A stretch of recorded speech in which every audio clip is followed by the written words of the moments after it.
আলাইকুম ভিউয়ার্স, আশা করি আপনারা সবাই ভালো আছেন।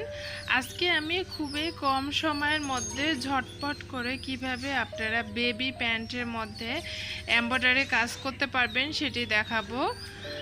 শুরুতে আপনারা দেখতে পাচ্ছেন লেজি ডেজি স্টিচের মাধ্যমে আমি একটি ফুল এঁকে নিচ্ছি, মানে ফুলের কাজ আমি করছি। আর এই ফুলটি কিন্তু আমি একটি ছোট ঢাকনির সাহায্যে একটি রাউন্ড শেপ দিয়ে নিয়েছি। শুরুতে হচ্ছে আপনারা প্যান্টের সব জায়গায়, মানে এটি হচ্ছে চেষ্টা করবেন যত বেশি ফুলগুলো দেওয়া যায় তত বেশি সুন্দর দেখাবে। তো আমি একটু বড় সাইজ করে প্যান্টটি বানিয়েছি, আর অনেকগুলো ফুল এভাবে ছোট ছোট করে আমি এমব্রয়ডারি করে নিয়েছি। আর আমি যে বেবির এই কাজটি করছি এটি হচ্ছে 2 থেকে 2.5 বছরের একটি বেবি। আর আমি প্যান্টটি একটু বড় সাইজ করে করেছি। এটি হচ্ছে গেঞ্জির সঙ্গেও পরলে সুন্দর লাগবে, জামার সাথে পরলে একটু বড় দেখাবে, গেঞ্জিটি হচ্ছে বেস্ট হবে। এই যে দেখুন অনেকগুলো ফুল আমি এমব্রয়ডারি করে নিয়েছি, আর এরকম ছোট ঢাকনি ব্যবহার করে রাউন্ড রাউন্ড করে একটি শেপ দিয়ে নিয়েছি। এখন আমি প্যান্টের নিচের যে মুহুরি রয়েছে, পায়ের মুহুরিতে আমি এভাবে বর্ডার দিয়ে নিয়েছি। আর এই বর্ডারটি আসলে প্যান্টের লুকে একদম চেঞ্জ করে দেয়।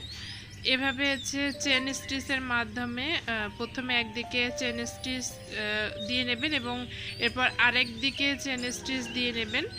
এভাবে হচ্ছে পুরো কাজটি করবেন। আর যে মাঝখানে যে জায়গাটি রয়েছে, মানে স্টিচটি যেখান থেকে উঠে আসবে সেটি কিন্তু সব জায়গায় সেম থাকবে। যে দেখুন একটা লাইন মেনটেন করবেন। আর যদি লাইন মেনটেন করতে সমস্যা হয় তো আপনারা চাইলে মাঝখানে একটি দাগ দিয়ে নিয়ে এরপর এমব্রয়ডারি কাজ করতে পারেন। আশা করি আপনারা ভিডিওটি দেখলেই বুঝতে পারবেন।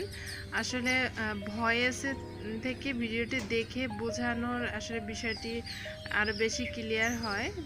ভয়েস দিয়ে অত ভালো বোঝানো সম্ভব না। আর আপনারা তো শুনতেই পারলেন যে আমি যখনই ভয়েস দিতে বসি আমার বেবি একদমই চলে আসে দৌড় দিয়ে, সেও ভয়েস দিতে চায়, এরকম একটা অবস্থা। যাই হোক, যার ঘরে বেবি রয়েছে তারা এই বিষয়টি আসলে ভালো বুঝতে পারবেন।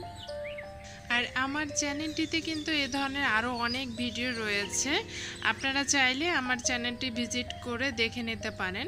আর আমার ভিডিওটি যদি আপনাদের কোনো উপকারে এসে থাকে বা আমার ভিডিওটি যদি আপনাদের ভালো লেগে থাকে তাহলে অবশ্যই আমার চ্যানেলটি সাবস্ক্রাইব করে বেল বাটন অন করে রাখবেন।